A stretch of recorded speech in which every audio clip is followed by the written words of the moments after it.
د کابل ټکي.کام درنو لیدونکو او اوریدونکو سلامونه او نیکې هیلې مو ومنئ. د جګړو د تیزېدو مسؤلیت د چا پر غاړه دی؟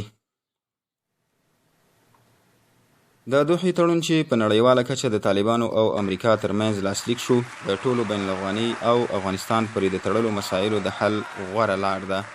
په اساس باید 15,000 طالب بندیان په 10 ورځو کې خلاص شوي وای او ورپسې سمدستي بین الافغاني مذاکرات پیل شوي وای.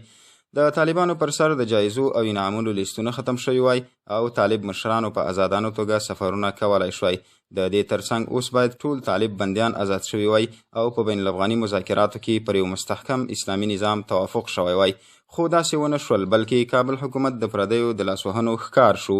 لومړی په یوه او بله بهانه د بندیانو د خلاصون ځنډول پیل کړل او بیا یې د امریکایي ځواکونو د پاتې کېدو لپاره د دسیسو او توطیو پر جوړولو لاس پورې کړ. کله چې د جایزو او تورو لیستونو څخه د طالب مشرانو د نومونو ایسته کولو وخت راغی، نو یاد حکومت کلک مخالفت وکړ. همدارنګه یې په بین الافغاني مذاکراتو کې د خنډونو ایجادولو هڅې پیل کړې او مذاکرات یې له یوه داسې بندوبست سره مخ کړل چې هر ډول پرمختګ پکې ناممکن ښکارېده. له همدې امله د مۍ له لومړۍ نیټې وروسته چې د دوحې تړون پر اساس د اشغالګرو د وتلو وروستۍ نیټه وه، طالبانو خپل بریدونه تر بل هر وخت تیز کړل او تر دومره کچې لوړ کړل چې د یوې نیمې میاشتې په موده کې یې د هیواد په بېلابېلو ولایتونو کې خوا او شا 100 ولسوالۍ د حکومت له ولکې وویستلې او تر خپل واک لاندې یې راوستې. د یادونې وړ ده چې د طالبانو له لوري د جګړیز ګراف د کمولو او تهاجمي بریدونو د درولو هغه ادعاوې چې د دوحې تړون تر لاسلیک وروسته یې درلودلې پر حقیقت بنا وې، خو کابل حکومت د طالبانو دغه ادعاوې بې بنسټه بللې او ځینو جنرالانو به د سټیج پر سر طالبانو ته په پیغوریز انداز ویل چې کمزوري شوي او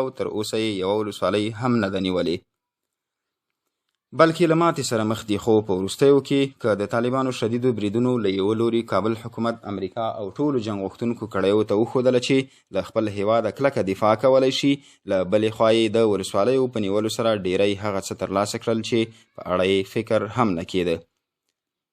دا چې د سولې ټول رامنځته شوي فرصتونه د کابل حکومت او امریکا له لوري ضایع شوي او له وخته یې سالمه ګټه نه ده اخیستې، په داسې حال کې چې د طالبانو او نورو بې پرې هیوادونو له لوري په ځلونو دغه دواړه لوري د سولې د فرصتونو په ضایع کېدو تورن شوي، نو له دې امله د اوسنیو جګړو د تیزېدو مسؤلیت هم د همدې دواړو یعنی امریکا او کابل حکومت پر غاړه دی.